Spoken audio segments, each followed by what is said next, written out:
Menguji kelayakan bakal pemerintah. Semasa Khalifah Harun al-Rashid memerintah kerajaan Islam, baginda sangat mementingkan kemajuan ilmu pengetahuan. Ramai para ulama yang datang ke kota Baghdad untuk menuntut ilmu pengetahuan yang sedang berkembang luas itu. Khalifah mempunyai dua orang putera, iaitu Al-Ma'mun dan Al-Amin. Baginda mengharapkan kedua puteranya menjadi orang yang cerdas dan pintar bagi menggantikan tempatnya suatu masa kelak. Dengan itu baginda memanggil para cendekiawan untuk mendidik putera-puteranya bagi mencapai tujuan tersebut.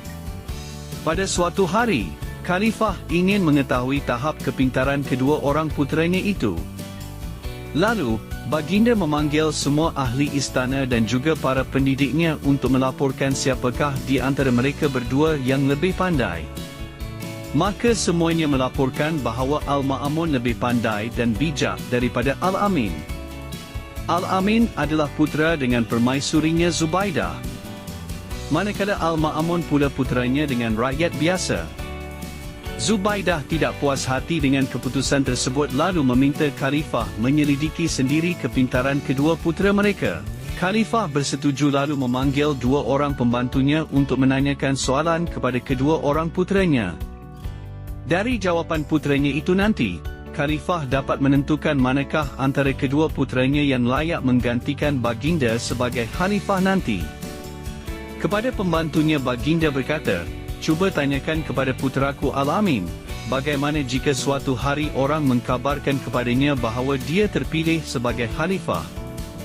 Kemudian, Khalifah menyuruh pembantunya yang seorang lagi menanyakan soalan yang serupa kepada puteranya Al-Ma'mun. Setelah selesai tugas yang diberikan, kedua orang pembantunya datang menghadap.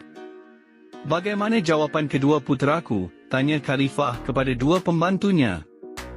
"Wahai Amirul Mukminin, sesungguhnya putera tuanku Al-Amin berjanji kepada saya untuk diberikan hadiah yang besar jika suatu hari saya menyatakan yang dia dipilih sebagai Khalifah," kata pembantu Khalifah yang disuruh menduga sikap puteranya Al-Amin.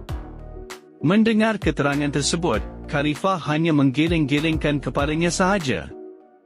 Sambil menoleh kepada pembantunya yang seorang lagi, baginda bertanya, "Bagaimana jawapan puteraku Al-Ma'mun pula, wahai Amirul Mukminin?"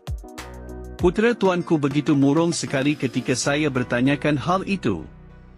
Dengan sedih dia berkata, 'Wahai pembantu ayahku, sesungguhnya saya berasa sedih jika pada suatu hari engkau datang memberitahuku bahawa aku telah dipilih sebagai Khalifah.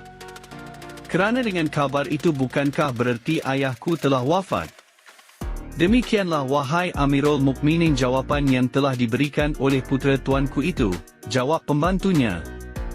Mendengar jawapan pembantunya yang kedua itu, Khalifah Harun pun menoleh kepada permaisurinya Zubaidah yang duduk di sampingnya. "Sekarang yakinlah baginda bahawa puteranya Al-Ma'munlah yang lebih cerdik, bijak lagi berkelayakan untuk menggantikan dirinya sebagai Khalifah kelak.